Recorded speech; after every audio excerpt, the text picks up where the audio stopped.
What do you read, my lord? Words. Words. Words. Words, words, words. We can't think of civilization without them. From Shakespeare's time and before, man has used words to communicate with his brothers.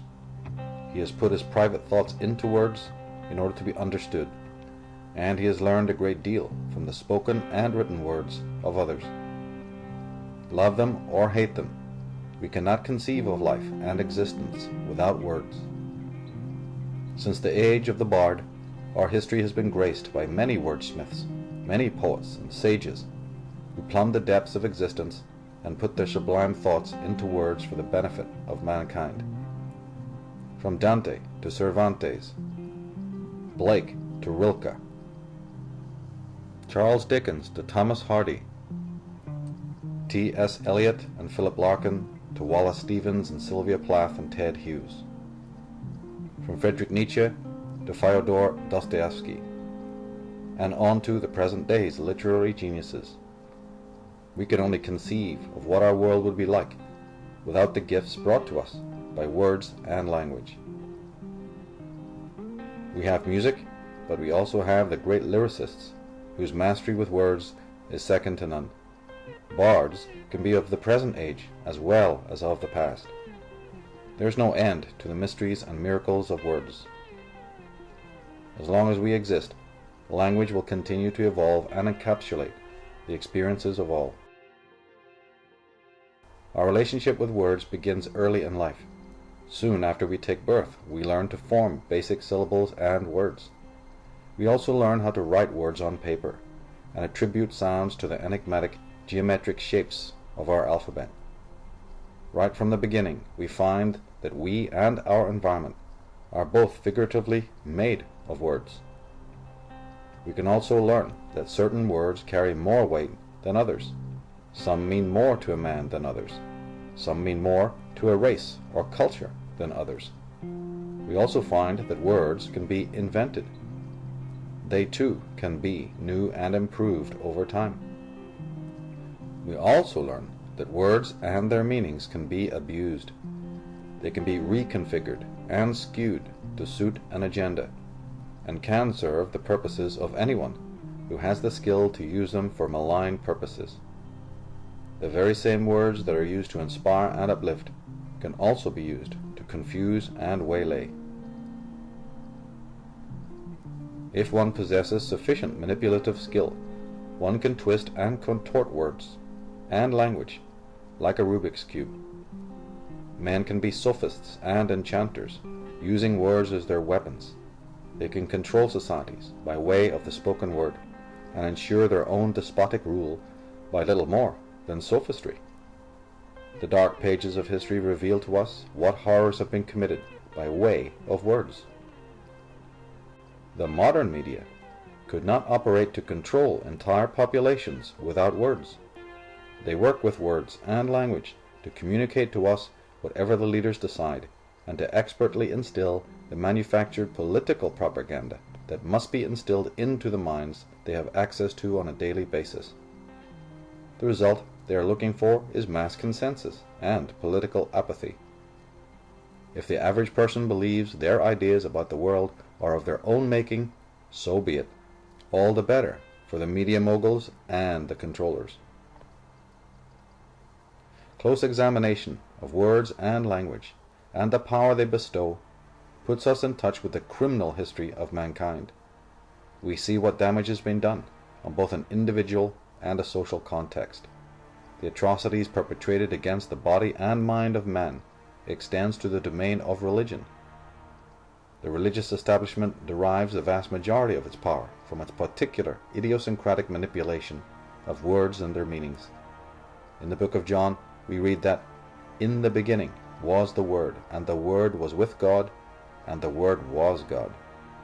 So, in essence, we are told that the Word is literally the Creator, the creative force in the universe that brought into being everything we see and know.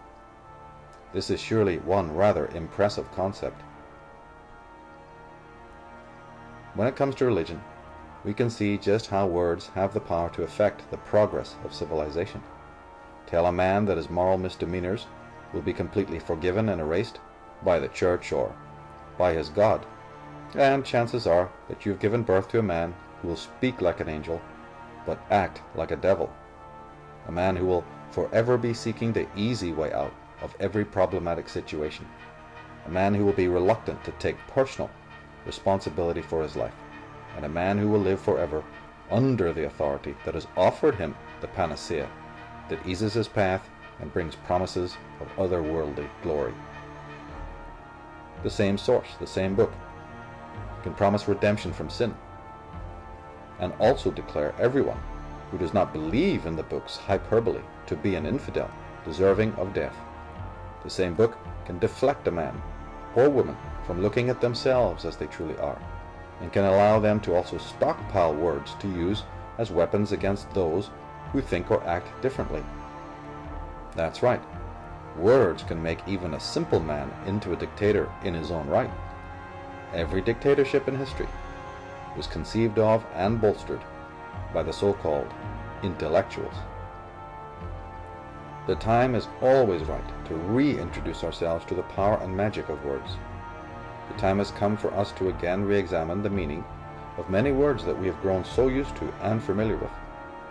Many words have been put before us in a skewed and disingenuous manner. What we know about the words we use is what we know about ourselves. To name a thing is to own a thing. To speak a thing's name is to have power over that thing.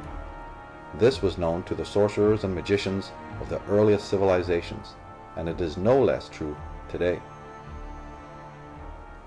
Let's end by re-examining just a few key words, what I call talismanic words, to see what kind of emotions and thoughts they stir in us, and whether or not we've seen and heard them aright.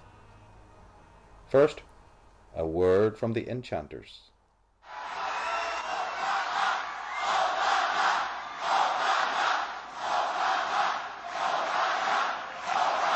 Thank you.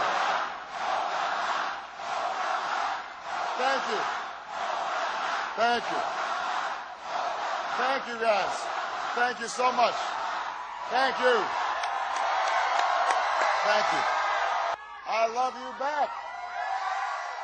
Is what's happening in America when we summon the entire nation to a common purpose, a higher purpose. And I run for the presidency of the United States because that's the party America needs us to be right now. It doesn't just offer change as a slogan, but real, meaningful change. And I'll lead the world to combat the common threats of the 21st century: nuclear weapons and terrorism, climate change and poverty,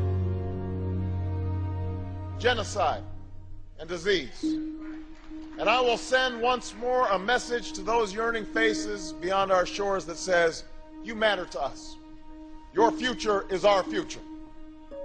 I'm running in this race because of what Dr. King called the fierce urgency of now. Because I believe there's such a thing as being too late. And our moment is now. America, Democrats, our moment is now.